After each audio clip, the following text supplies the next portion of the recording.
Welcome to the Computational and Data Science Seminar. And today what we're going to do is talk about getting a job after graduation.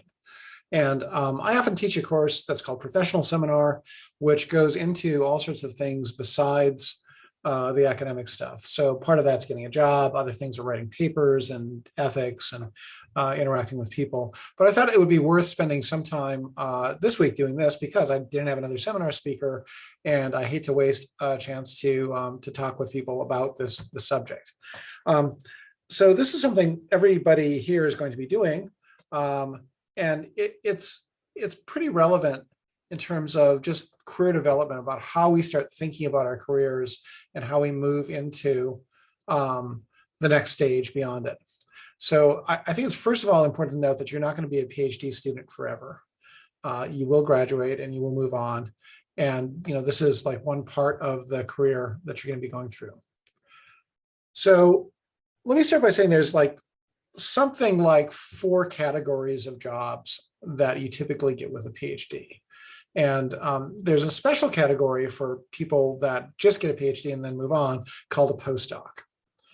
And a postdoc is a job after you've finished your doctoral degree, postdoc, right? So postdocs are set in both academic and government laboratories. So you can find postdoc positions at Los Alamos, Oak Ridge National Laboratory, NIH, all sorts of governmental laboratories, but you also find postdocs at places like, University of Minnesota, Harvard University, Ohio State, Brown University. They're basically all over. They're a combination of academic and governmental positions.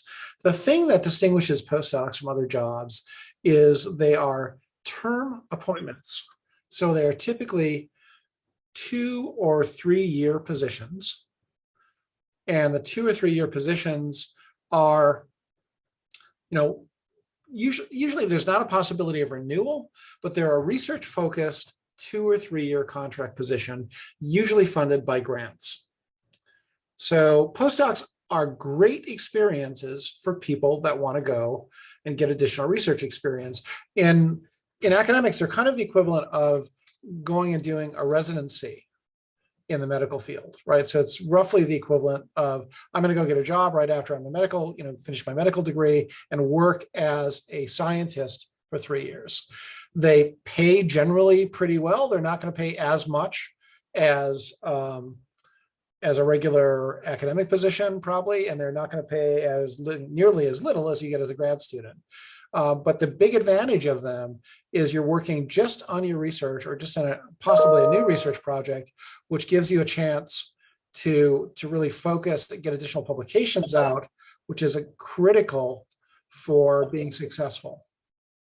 So postdocs are a great thing to think about, especially if you're going towards academic jobs eventually. A postdoc is the key to getting a good academic job. Almost everybody who is at a university goes through at least 1 postdoc and sometimes up to 3 or 4 postdocs before they get an academic job.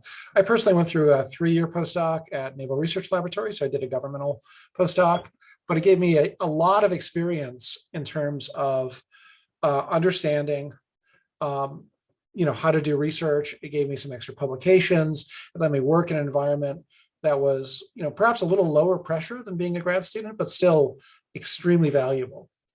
So think about postdocs as a real option for going to the next level. The other 3 sort of longer term jobs are in these categories. There's academic jobs, there's industrial jobs, and there's government laboratories. And academic jobs have basically 3 different levels to them if we exclude postdocs as a special category. There's adjunct professors, there's contract professors, and there's tenure track professors. So let me start with adjunct professors. An adjunct professor is usually somebody that's hired to teach 1 or 2 classes, and they're paid to teach these classes. And they're paid poorly to teach these classes. And it's important to know that. These adjunct professors are often given on the order of $700 to $1,200 per credit hour of their teaching. So teach a 3-credit course, you might get $3,000, right? So not a great thing. If you're teaching 2 courses, wow, you're up to $12,000 a year for the fall and spring. They're not good positions. These are often people hired for these jobs often have other jobs as well. So they might have a job teaching in another institution or working in local industry. And they just want to do this because they enjoy teaching. It's a good way to fill out the workforce. But again, the money on adjunct positions is often really low. The thing to contrast that with is like a contract professor. So, and there's different terms for this: term professors, contract professors. The difference between those two is that a contract professor isn't hired on a per class basis. They're hired to be a faculty member at the university for a period of typically 1 to 3 or 4 years. And the contract, is satisfactory performance each year and so on, but it basically says, hey, we're going to commit to you to teach courses with us for 3 years. The thing that happens is that as a contract professor, your job is just to teach, right? So you're not going to have time for research. They're not going to budget time in your daily schedule for research. They just want you to teach. People who are in this position at MTSU are often given 15 credits of teaching. That's a typical number that they're given, sometimes a little more, sometimes a little less. But imagine doing 5 3-credit courses. That's a lot. So just be aware that this is a lot. They do pay fairly well. They pay similar to the beginning of a tenure track position at MTSU. In most places, it's similar as well. So they pay adequately, but it's a pretty big load. There are typically no expectations for these positions to do research. There's also very little or no expectations for them to do service to the university. So committee work, advising students, that kind of stuff is usually not done in these positions. The final category is tenure track professors. And this is somebody coming out of grad school or out of a postdoc. So tenure track professors are different. They're the typical people you meet at MTSU, for the most part, are tenure track professors, although the balance between contract, adjuncts, and tenure varies greatly between universities and has gotten different over time. There are fewer tenure track professors in most places and more contract and adjunct professors. There's probably tenure track and tenured people make up half to a third of the workforce in universities these days. What tenure does, and what a tenure track person does, is you start off as an assistant professor, and then you get tenure and you move to an associate professor. Tenure is not magical. It doesn't allow you to perform miracles. You can't fly afterwards. There's nothing like that happens. But the thing that you do is you are put on a probationary appointment when you come in as a tenure track faculty member. You're given 6 years to prove that you're able to perform in the environment that you're hired in. In that 6-year time period, you have to do research, you have to publish, you also have to contribute to the mission of the university and to the field. So you have to do research, teaching, and service. It's a 3-part job. And then after 6 years, they evaluate you and determine whether or not you're going to stay on as a permanent member of the faculty. Now, you can be fired after you have tenure, but it takes more than just, we disagree with you. They can't just fire you at will. They have to have cause, it has to be documented, and you have to have an opportunity for improvement. So if, for example, you stopped coming to class and they told you you're not coming to class anymore and you're not teaching at all, you'd be given an opportunity to fix that. And then if you didn't do that, they would fire you. You'd have some basis to prevent you from just getting fired at will. The main thing that tenure allows you to do, just so you know, it allows you to criticize and improve the academic environment. So you get a chance to think about bigger picture. You get to work on curricula, you get to work on policies, you get to push back against things you don't like. You get to have a freedom to work on any research you want to. It's a critical part that provides the academic freedom to pursue things you need to pursue. But again, it's not given lightly, it's given after 6 years. So if you think about the path on this, you would have typically 2 to 4 years of postdocs, then you get a job as a professor, and then 6 years later, you would have tenure. And you'd move from assistant to associate professor. Assistant professors are untenured, associate professors are tenured. Full professors are, there's another review to go to full professor. Going to full professor is something most people do. it is absolutely not required. Once you have tenure, you have tenure. It doesn't really matter. The only other powers that you get as a full professor is the ability to decide who else becomes a full professor. It's mostly a slight honorary thing, but it's also a little bit of a bump in pay. And there is minor pay bumps for these things. And by minor, $3,000 to $5,000 per level, typically, sometimes more like 10, but it's not a huge jump, as you might think. In industry, there's two basic tracks in industry, well, three sort of. There's data science, there's simulations, and there's support versus and development kind of things. So as a data scientist, a huge number of our students go out and become data scientists. You're working doing analysis on problems. So you're doing research and you're using all your analytic skills from your PhD to do it. Doing numerical models, doing computational data analysis, doing all these things, and coming to conclusions. And the only thing is the data that you're looking at might be things like sales records, right? It might be things that are completely outside, physics or whatever you're working on. So it's a different kind of job, but it's also could be a very rewarding job because you're getting a chance to do deep analysis. Simulations are the same thing. Simulation jobs in industry tend to be working on product development for the military. Military things are huge. Also just product development. So simulations in different areas can be critically important. Developing new molecules, all those things can be important. There also are jobs that are kind of support jobs, which is helping people do their job. So working at a supercomputing center and helping people solve problems in a supercomputing center. Also developing code. So those are definitely options. Government laboratories, a typical type of thing, besides postdocs, are staff scientists. Staff scientists are people that work there. That's basically almost like a tenure track job. So there's a lot of different options for doing that. And I think I want to talk about next is about how you find these. So the first thing about finding a job is that you should probably get a LinkedIn account. LinkedIn allows you to develop a profile. You can upload your CV. Link it to a non-institutional email is one piece of advice. So the reason you want to do that is because eventually you're going to be moving to a different email address. So you want people to be able to contact you.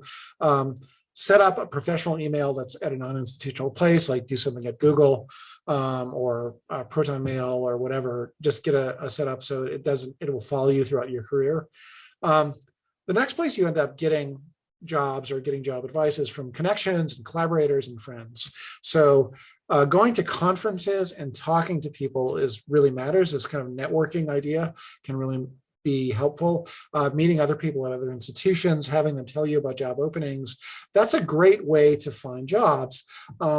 It's the job I got at George Mason University was because I was at Naval Research Laboratory, and one of the people I knew had a connection at George Mason. We ended up talking to the person that was setting up the computational science program, and that ended up eventually leading to getting a job. Now, I was very qualified for the job, but I wouldn't have known about it had I not found about it through word of mouth.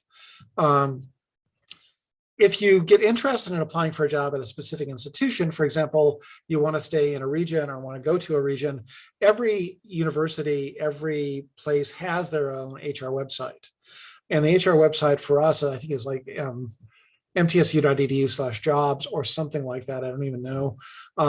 But in that place, you can look through the listings and put in things like data scientist or computational scientist or mathematician or whatever you're looking for and find out what's available. So you can go to specific places and do that. And that allows you that if you want to stay like in the Middle Tennessee area, you can look at all the community colleges, you can look at all the different places and find out where that is. So that's always good. That works also for industrial jobs as well. There's always HR places that have this. Next thing is the job registers for professional societies. So if you go to the Society of Industrial Applied Mathematics website and you do jobs, Society of Industrial Math, just do a Google search for that, you'll see a listing of jobs for people that are members of SIAM. It's exactly what you'd want it to be. They're jobs for people that are graduating, mostly with PhDs. There's things in astronomy job registers. There's the physics job registers. There's geoscience job registers. All these professional societies have ways of hiring new people. And that's a good place to also look for postdocs. It's a good place to look for professional positions. The positions in these job registers are not just academic, they are everything. So definitely worth checking out. The next thing is a Chronicle of Higher Education. So the Chronicle of Higher Education is the basic trade publication for people that are university professors. So this is definitely for the university tracks. The thing you'll see in the Chronicle jobs are professors of all kinds, shapes, and flavors from everywhere in the country and the world. It may, a lot of it's not going to be applicable, but you can filter down and take a look at what's available. So that's helpful. And then of course, things like Indeed, Monster.com, Career Builder, Glassdoor, all those places are good as well. If you're looking for a job in the data sciences, those are great options. If you're going to data sciences, there's other things you can do as well. There's actually occasionally like boot camps for people that are graduating with their PhD to get them into a data science job. And what they do at the boot camps is they say, okay, for the next 6 to 8 weeks, we're going to just have you do a data science problem, and they can have 100% placement of PhDs, like 100% placement in some of the places that do this. So they're an option. With a job with a degree in computational science, you would easily be accepted into these. They're really looking for people all the time because there's a great demand for that particular subfield. So the thing you're going to do probably at the start of your application process is creating a CV or curriculum vitae. So a curriculum vitae is like a resume that's put on steroids. It's basically this idea that you're making a resume, but you're not making it just where it's not just basically for anything. You're gonna include more details than a person that would be applying for a job after a bachelor's degree. And it starts with the basics, right? You start with your name and contact information, your education, your positions, like what jobs you've had, a brief description and the title of what they are. And you want to do your awards and professional organizations. So that's the start of it. And that's pretty much how every resume starts. Then we get into stuff that's a little more specific. And the thing that changes with CVs is the research and teaching experience.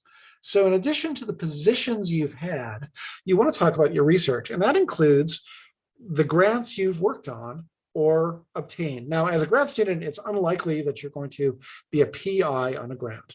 It is possible you could be a co-PI on a grant, and it is also possible that you could have worked under a grant, right? So you were paid on a grant.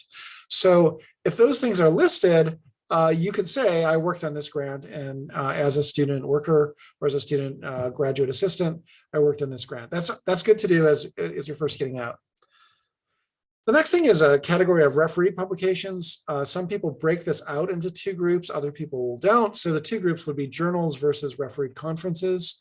For those in computer science, like Arthur, it's more likely that you're going to be doing things with refereed conferences. So putting them together is fine as long as they're refereed publications. So they're by refereed, I mean somebody's looked at it and said, yes, this is going to be published.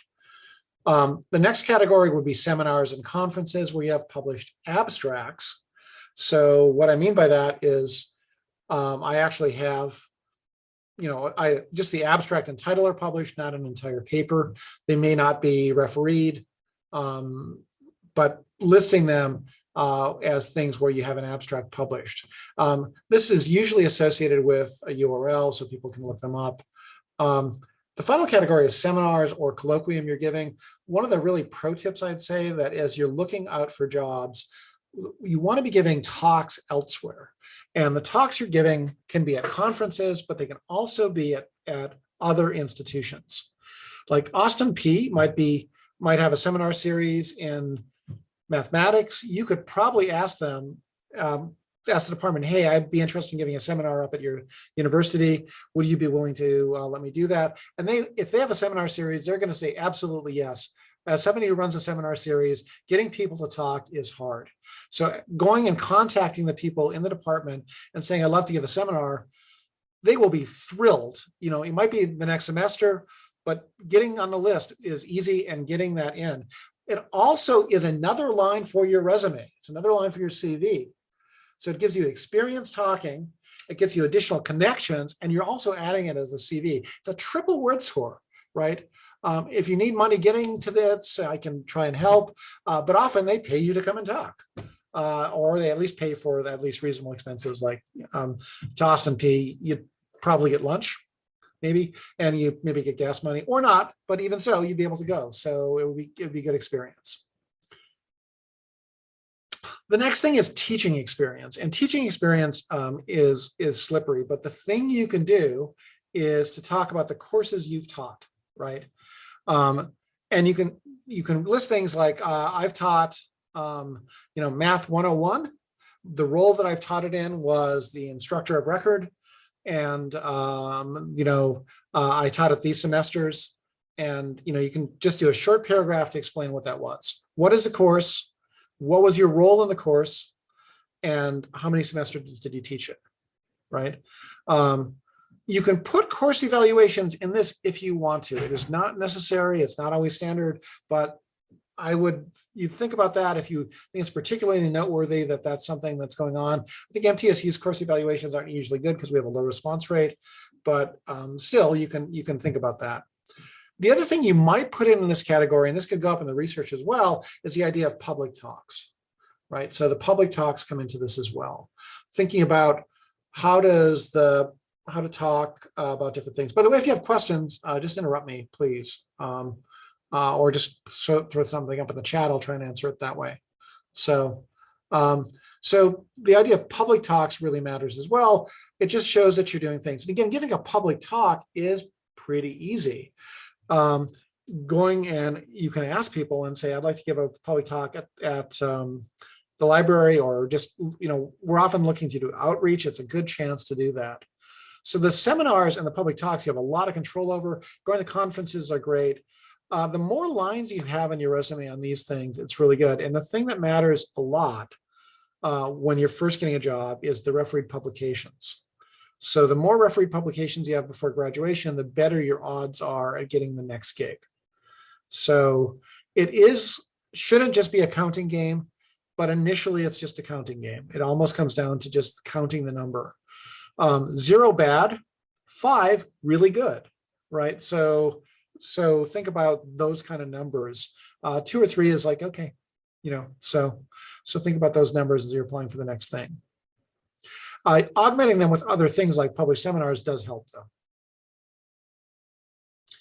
Some other just things about doing CVs, and this is stuff that you might not have known, which is some people like to include a picture on their CVs. This has become a bad practice. Including a picture of yourself has starting to become kind of a faux pas, because the thing that it does is, there's biases inherent in society, and we don't want to encourage that, right? So some institutions don't like that specifically if you include a picture.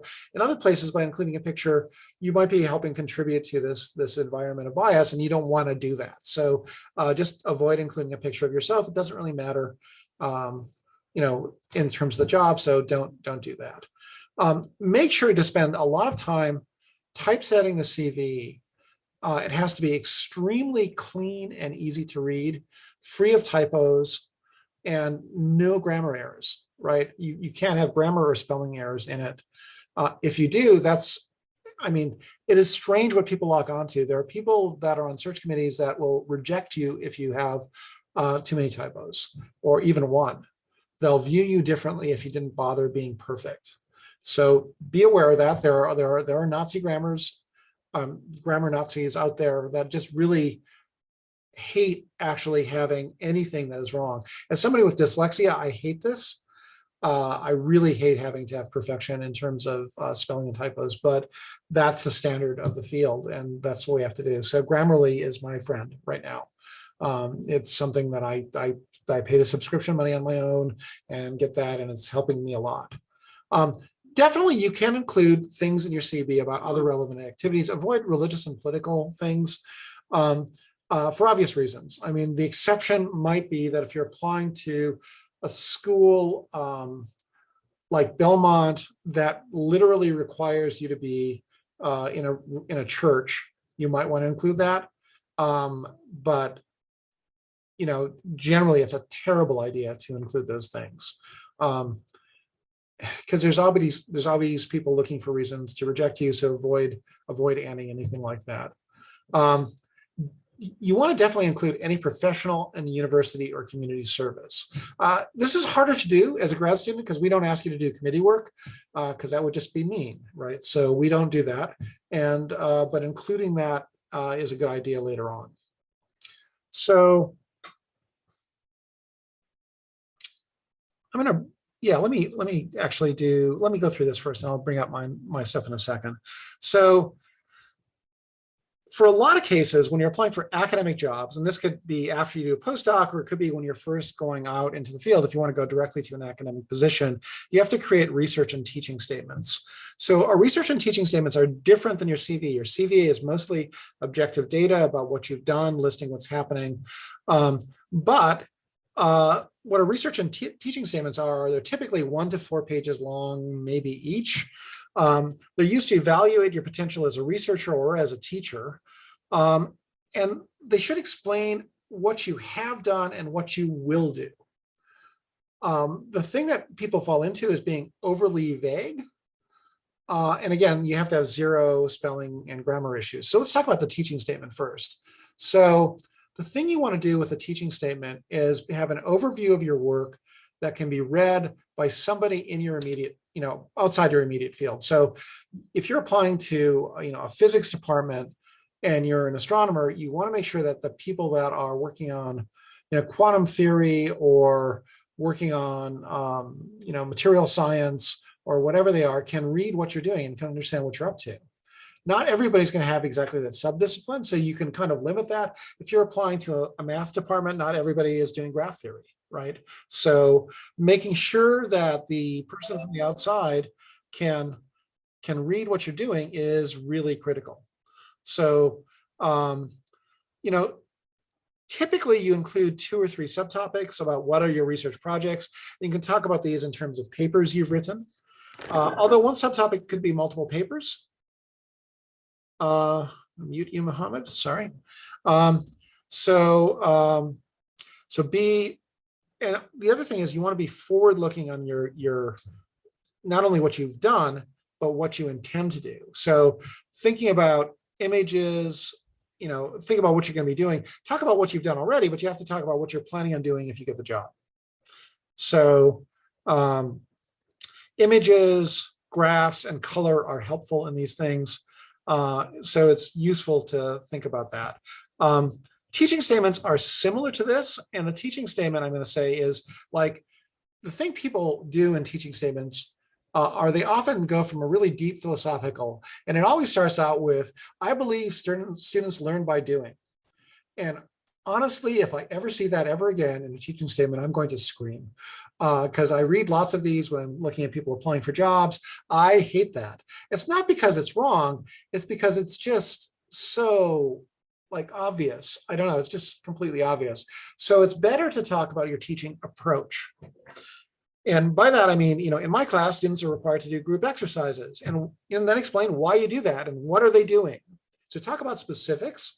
I motivate students by, by giving them exercises, by making sure they understand what the requirements are. I make sure students know how they're doing in class by doing this. And the result is that they do better because they know when they're in trouble and actively do that. I actively talk with students before class so they find me approachable. So those are the typical kinds of things you want to do. And it's not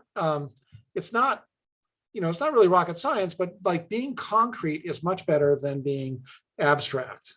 So I'm going to change sharing on this and go to this. So I want to just talk about my specific stuff. So this is my website. So I recently upgraded all this stuff because I felt like I had to. It was like 1,000 years old. So I thought I'd just point out kind of how this works for me. So this is my website. Talk about what courses I've taught recently, some of my research interests. But I was going to just show you how my CV has been reorganized. And my CV is reorganized in a way that that is different than a little bit than you've done. So again, first thing is education. And then I go into this long thing about what I've actually done in my jobs. And this is not something that you'll probably be doing as a grad student. And I got inspired when I looked at some of the CVs from the dean candidates that have been coming in to kind of do this reorganization. But I talk about my administrative duties. I was hired as a first permanent director of the College of Basic and Applied Science.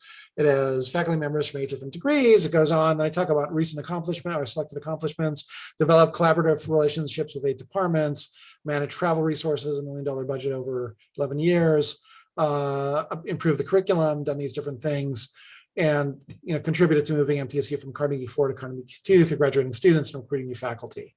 And then I go on and I go to the next job and say, oh, George Mason University, I was undergraduate program coordinator, and I give the dates and talk about selected accomplishments, undergraduate research in computational mathematics and what I did there, chair of this program group, and going through that. And then I get down into other appointments, other things I've done, like the postdocs and other things I've done that aren't listed there, and professional affiliations. For teaching, I talk about the courses I've created, and I list the courses and basically their descriptions. And then finally, for research, I talk about the research areas, and I talk about grants, basically grants, educational grants and infrastructure grants. I break them down. And then telescope allocation time, which was a thing I did earlier in my career. Publications, these are journal articles. I do conference proceedings, which are a separate category. You might merge those together. And then finally, things like educational articles and websites and other things, professional white papers and abstracts. So I have a bunch of these things because I've been in the field roughly 8,000 years. Undergraduates, graduate. Hey, look, Isaac, you're on the list, Isaac. And then master's students and doctoral students. So that's kind of what I had, but I noticed that this is long. This is like 17 pages long. And I didn't include all the talks I've given. I didn't include every single thing I did, but it includes a lot of details. So I decided to leave some stuff out because it got to be just a little bit too much. For research and teaching statements, again, you can take a look at these later on your own, but I just wanted to say that I talk about the 3 things I do, then I break it down to each one of those, and I have some pictures, picture of galaxies, picture of ancient Greek, and picture of people hovering over an invisible sun. But the idea is to give an overview of the research and what I'm doing and what I'm currently working on. So let me do this, go back to the PowerPoint.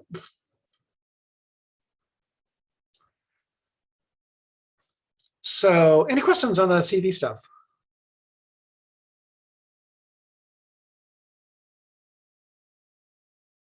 Cool.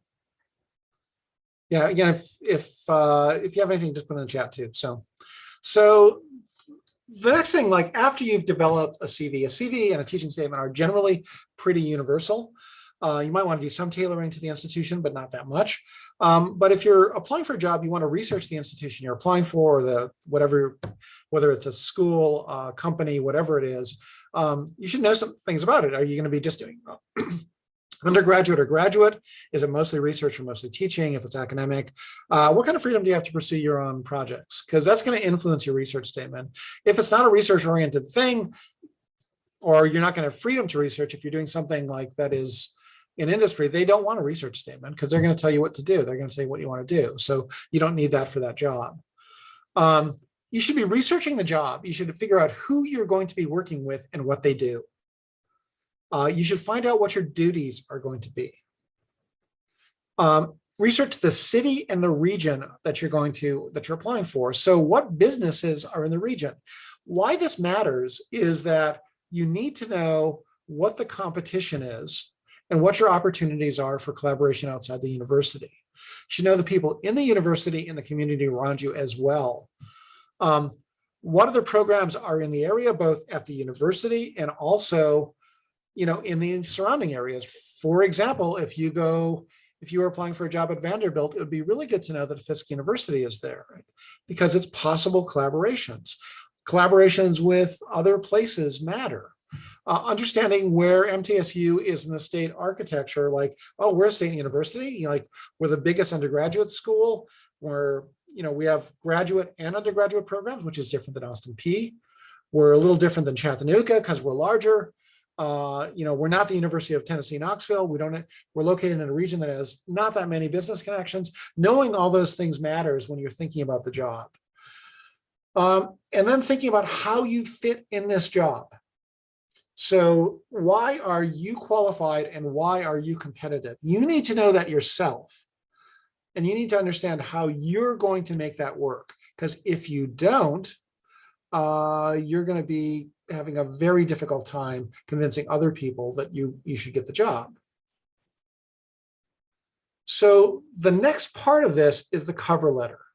And the cover letter is critical in the job application process. This is a huge mistake I made when I was first applying for jobs. I thought the cover letter was, thank you very please find and close my CV and my teaching and research statements. I hope to hear from you soon. Thank you, John. No, bad idea. The cover letters are supposed to be more than that. You have to talk about who you are and why you are qualified for the job. You know, I feel I'm very qualified. I think I'm an excellent match for your program because why? Why are you qualified, right? So that matters a lot because if you can't say it, they won't see it. Also, it shows you thought about the job, right? We have to read 50 to 150 applications for a typical physics job. Somebody that says, I feel I'm qualified because I have a PhD in physics, that's not a great answer, right? That doesn't tell me why I should bother bringing you to the next step. Explaining why you want the job and why you're qualified is really good, and why you want to work at this particular place. So if you make this generic, you're going to lose. You can't say, I think I'd make an excellent professor of physics. No, you have to say, like, I think I'd fit in really well with MTSU because I really support the undergraduate mission. I think your opportunities to move to increase your research focus and moving to R2 and perhaps to R1 sometime in the future is exciting.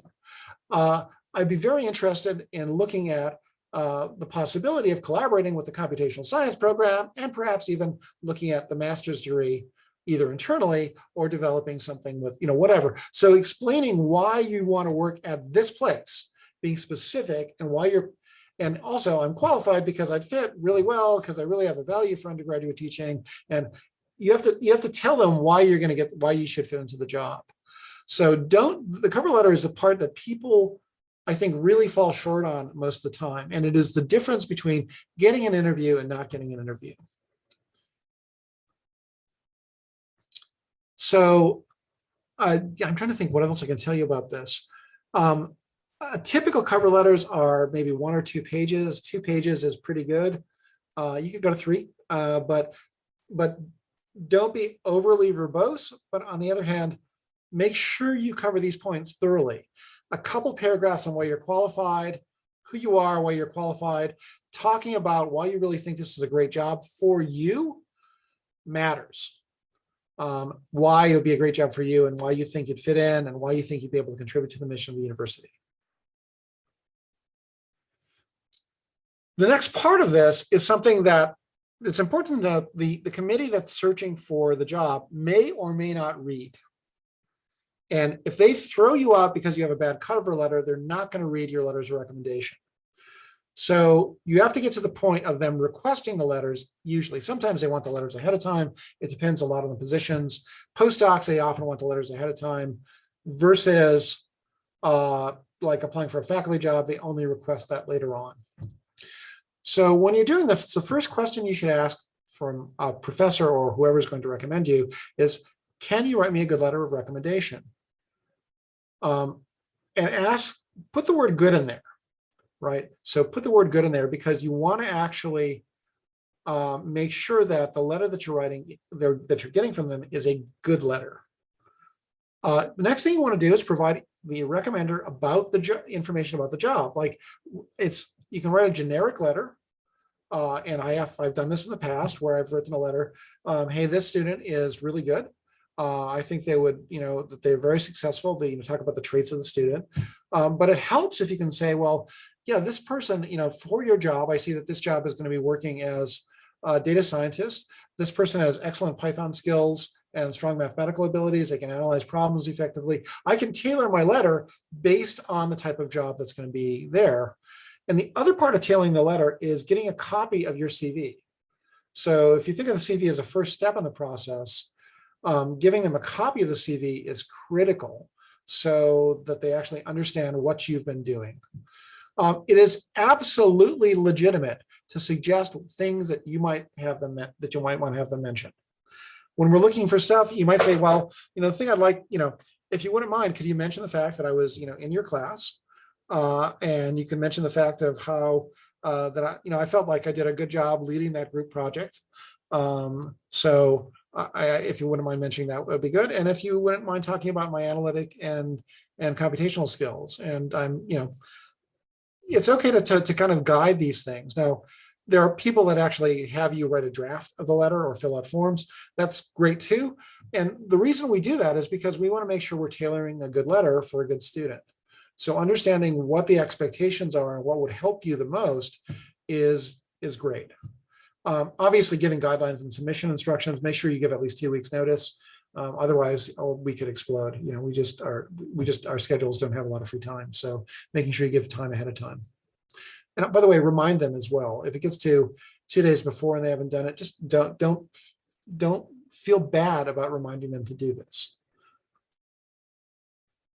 Some red flags. So you can imagine if, what causes people to not actually get the job. One thing is the cover letter. If you have a terrible cover letter, you won't get the interview. It just is not going to happen. Doesn't really matter how good your CV is, but if you haven't bothered to write something about why you want that job, people are not going to take you seriously. If you have too much spelling and grammar errors, that can actually throw people off. I disagree with that in some ways, but I do understand that you want people to take the work seriously with grammar checkers and spell checkers. It's easier than ever to do a perfect job on that. So just make sure you go through things. Weak recommendations are bad. I asked one of my colleagues what was a red flag for him. He said if he looked at recommendations and all 3 or 4 recommendations say that none of them say this is a good person to work with, or this is an easy person to work with, or they have good interpersonal skills. If none of the letters say that, that's bad, right? So, don't do that. One thing about letters of recommendations also, generally there's 2 ways to submit this. One way you can submit it and say that I reserve the right to review the letters. And the other way is to not do that and say that these letters will be confidential. You definitely want to use a confidential letters. You might want to talk to the person about it ahead of time, but any letter that's not confidential, we don't take as seriously, right? Because basically you've got a chance to see what the letter was. So it's not really a true anonymous recommendation if the person's, writing for, directly for you. On the other hand, you can't talk to them and say I make sure that they actually are on board for helping you.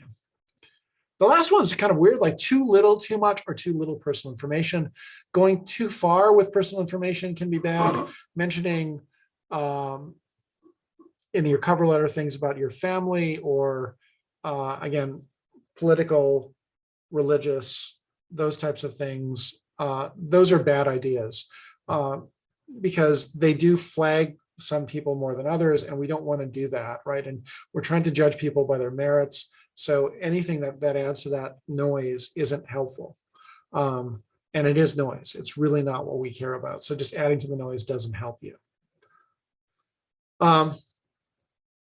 If everything goes well, everything goes well, click the wrong thing there, you'll get a Zoom interview. So the stages for interviews these days are usually 2-stage or 3-stage interviews.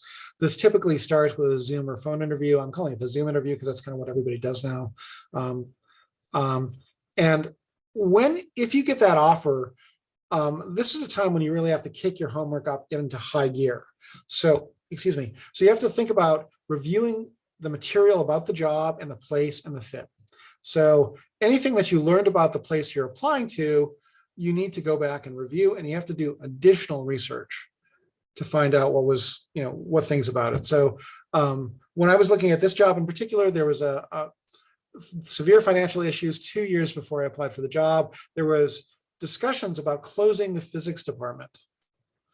And I needed to know that because I was going to be in the physics department, right? So I asked, and that gave me something I wanted to ask them, which is are they still considering closing the physics department?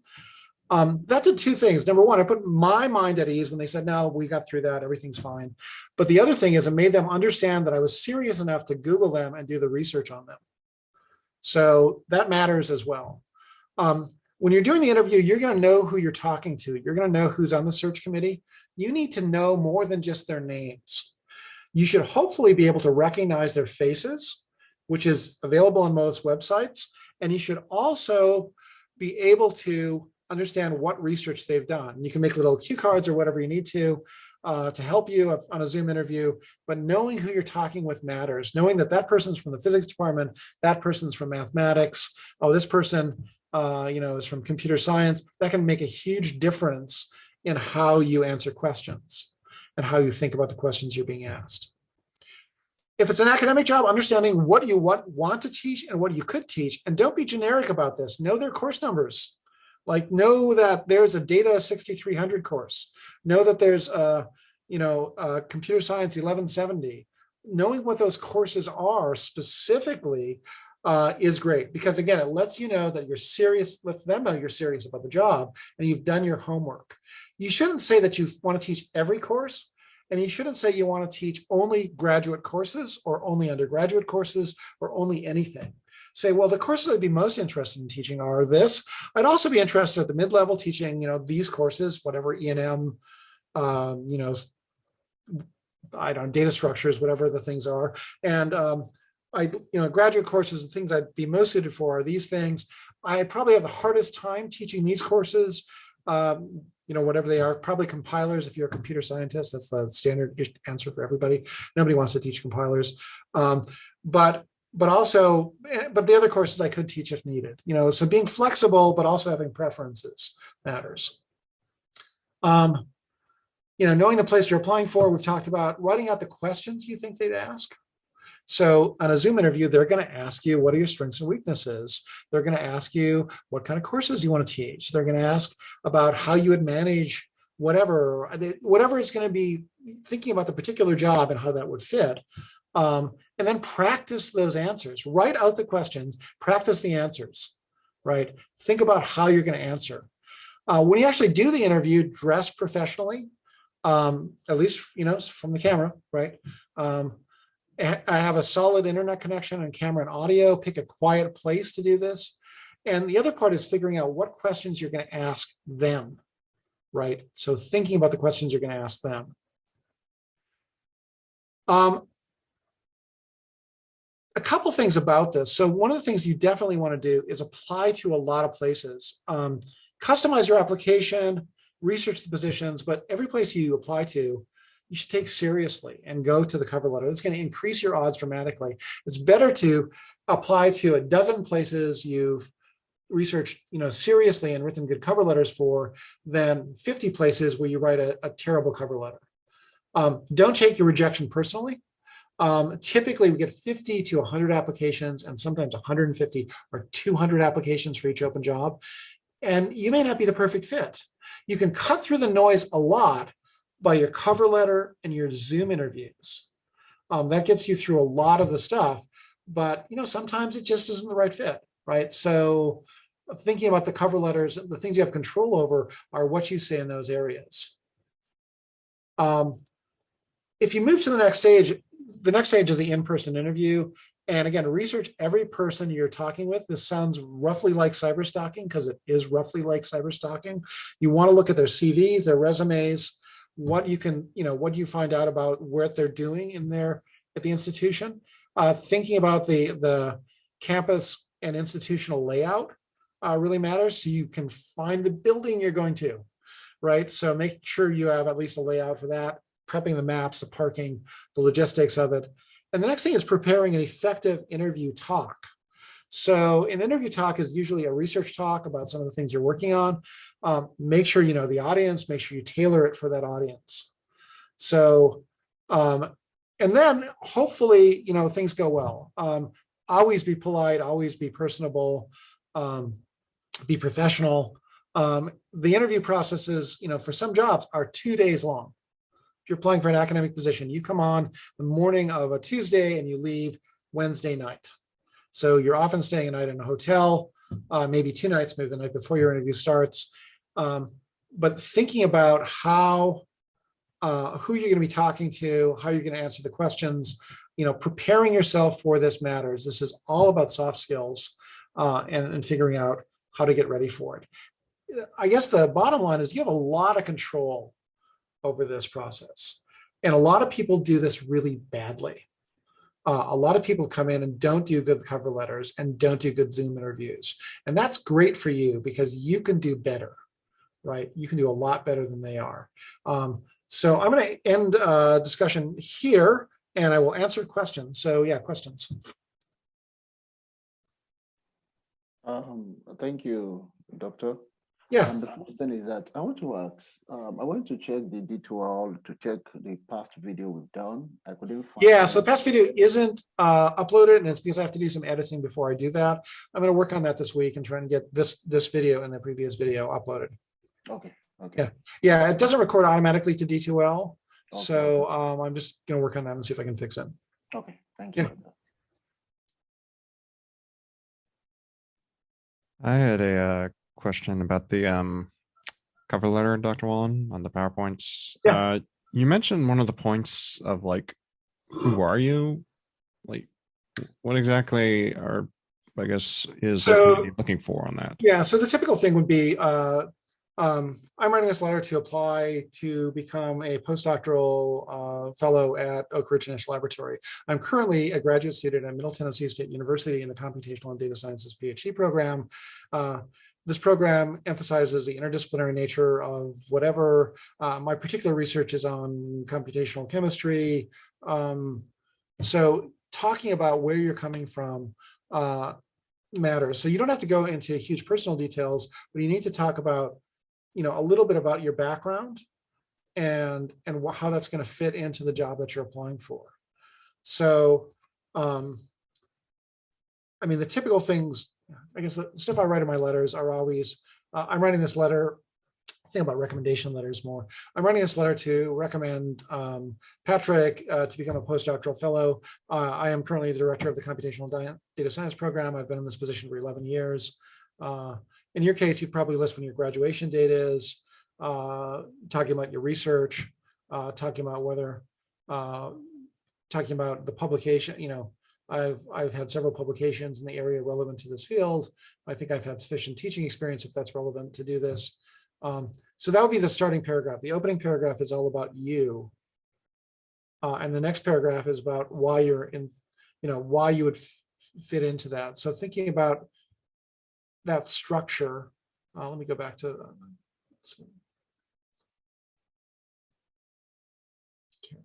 just one second here. So, why are you qualified for the job? So the first paragraph is partially why are you qualified? But it's also just a short introduction. I'm currently a grad student. You could break up that into this next part about why are you qualified, but they kind of do overlap a little bit. So I think the second paragraph is a better thing to do. But just an introduction, I'm applying for your job, whatever. Does that make sense? Yeah. Second paragraph. Yeah. So let me bring up the screen thing here real quick. Yeah.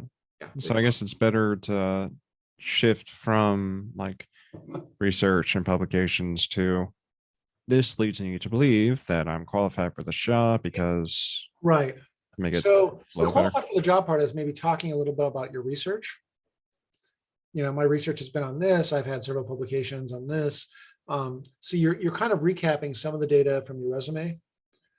And the next thing is, I think I'd be really great at this job because the skills I learned here are transferable. For example, my work on image analysis of galaxies makes me well qualified for doing image analysis of spy satellites, I don't know, or image analysis of whatever.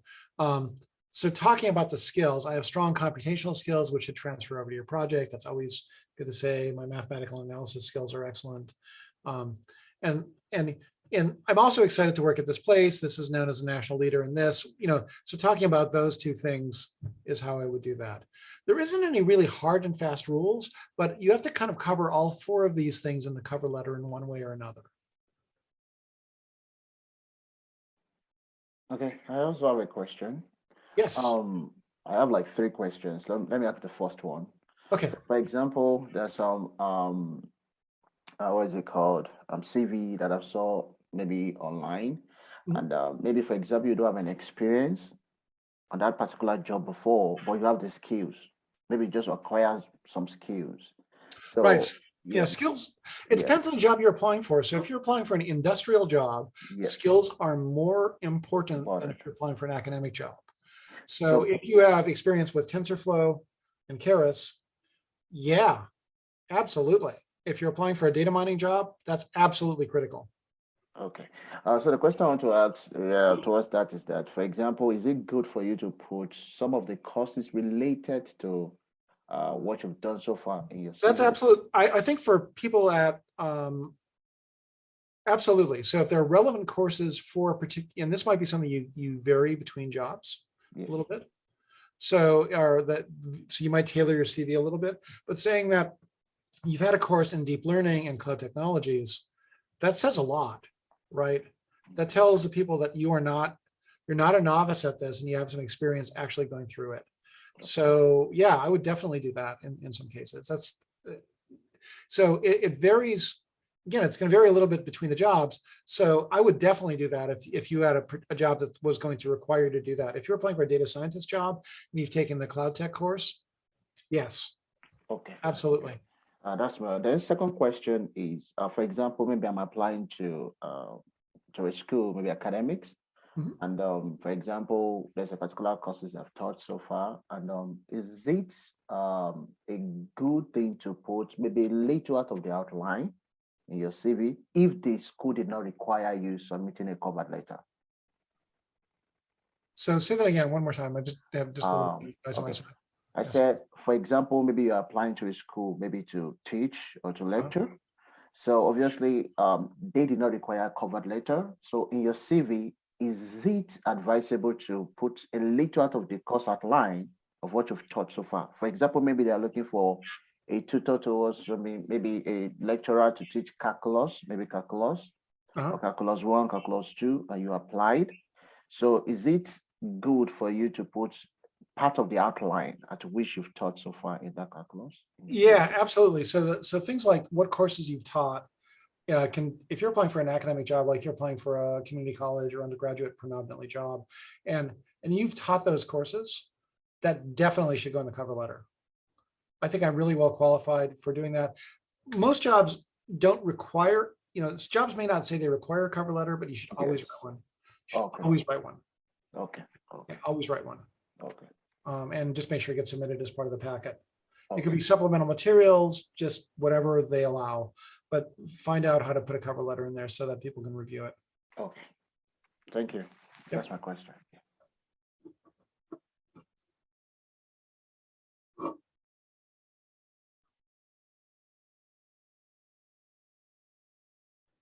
Anybody else? Matthew, Isaac, Laurel, so Johnny, Thomas?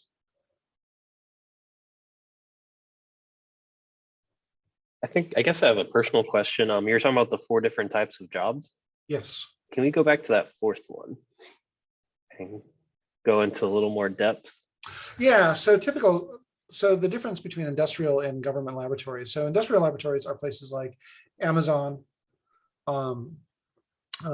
Google, places like that. Their job is to make money, right? Government laboratories, their job is not to make money. It's usually to support fundamental research within the United States, often in energy or defense. So typical examples of this are Oak Ridge National Laboratory, Los Alamos National Laboratory, Naval Research Laboratory, National Institute of Health, NASA, any of the NASA centers. So those are places where there is an intense research mission that has full-time scientists, but there's no teaching requirements. And Okay. it's usually fundamental research that you're doing, like fundamental basic research you're doing. Although some of it's very applied. I mean, it depends a lot on the particular position. Okay. Make sense? Yep.